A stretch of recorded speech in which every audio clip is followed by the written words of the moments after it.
Baiklah, Assalamualaikum warahmatullahi wabarakatuh. Perkenalkan nama saya Andri Kurnia Fatwa dengan NIM C0D022010 dari kelas G, jurusan perpajakan.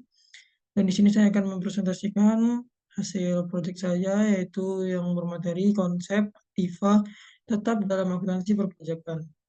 Bila kita masuk ke materi yang pertama, yaitu pengertian aktiva tetap.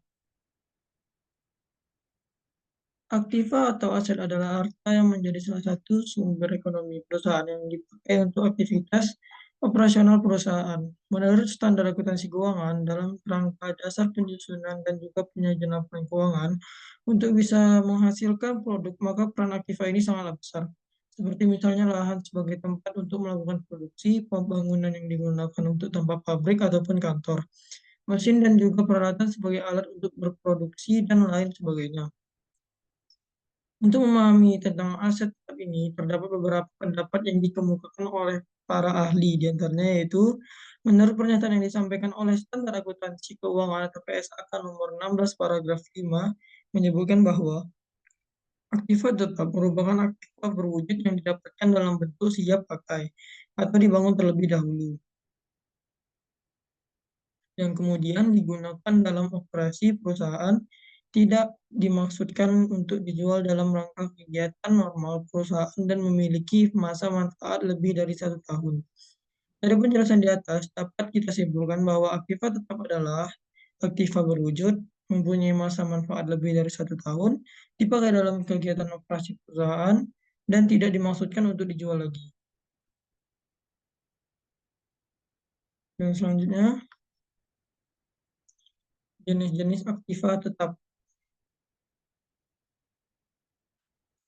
Jenis-jenis aktiva tetap dapat dibedakan menjadi dua kelompok, yaitu tangible atau berwujud dan intangible atau tidak berwujud. Berikut ini adalah penjelasan selengkapnya. Yang pertama, aktiva tetap berwujud. Dan yang kedua, aktiva tetap tidak berwujud.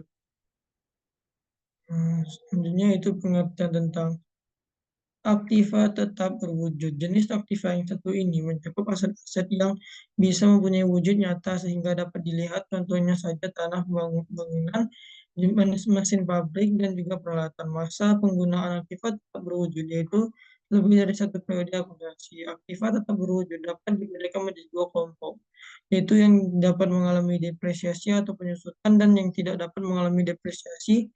Berikut ada penjelasannya. Yang pertama, tanah. Tanah mempunyai wujud dan tidak akan mengalami depresiasi. Harga perolehan tanah ini mencakup harga beli, biaya pengurusan sertifikat, biaya komisi, dan juga biaya perataan tanah. Kedua, bangunan. Bangunan ataupun gedung termasuk dalam kelompok aktiva tetap berwujud dan bisa terdepresiasi. Terdapat dua cara perolehan gedung, yaitu memiliki pembangunan atau pembelian. Biaya perolehan gedung dengan cara pembangunan, yaitu dengan biaya jasa arsitek dan juga kontraktor, biaya material, biaya pekerjaan pembangunan, dan biaya izin bangunan. Kemudian untuk biaya perolehan gedung yang dibeli termasuk harga beli gedung, komisi perantara, biaya pengurusan sertifikat, biaya pajak, dan juga biaya renovasi.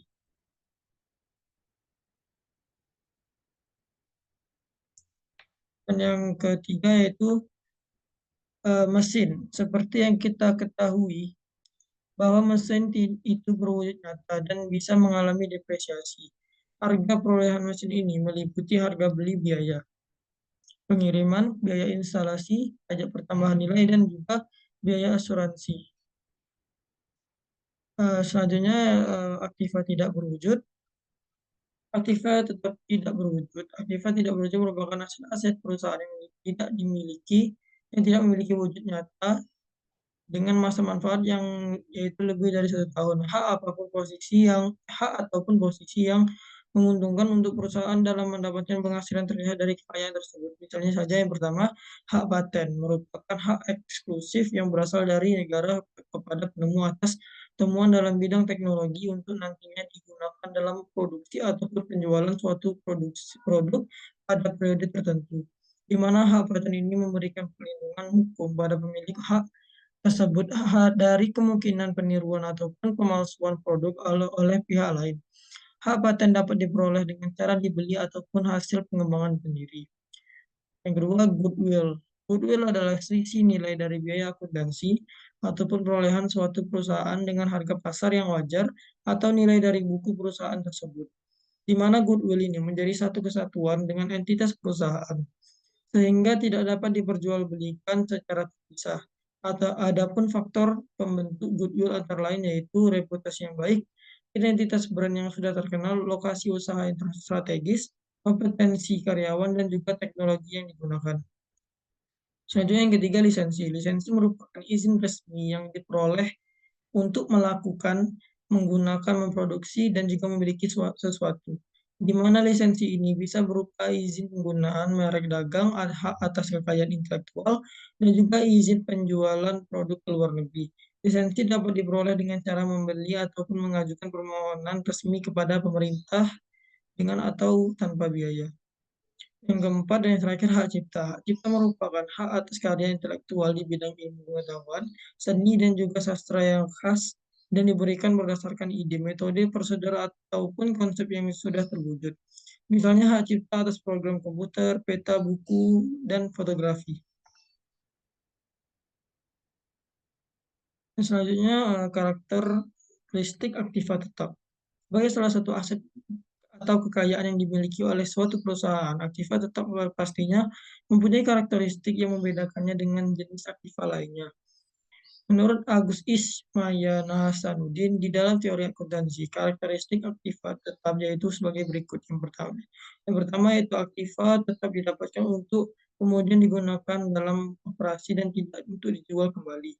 Yang kedua, aktiva tetap mempunyai sifat jangka panjang dan umumnya mengalami penyusutan. Dan yang ketiga, aktiva tetap memiliki substansi fisik. Dan selanjutnya cara perolehan aktiva tetap itu ada 6. Yang pertama pembelian tunai, yang kedua pembelian angsuran, yang ketiga ditukar dengan surat-surat berharga, yang keempat ditukar dengan aset tetap yang lain, yang kelima didapatkan dari hadiah atau donasi, dan yang terakhir aktiva yang dibuat sendiri. Baiklah, terima kasih telah menonton presentasi saya. Jika ada salah kata, saya mohon maaf. Saya akhiri dengan wassalamualaikum warahmatullahi wabarakatuh.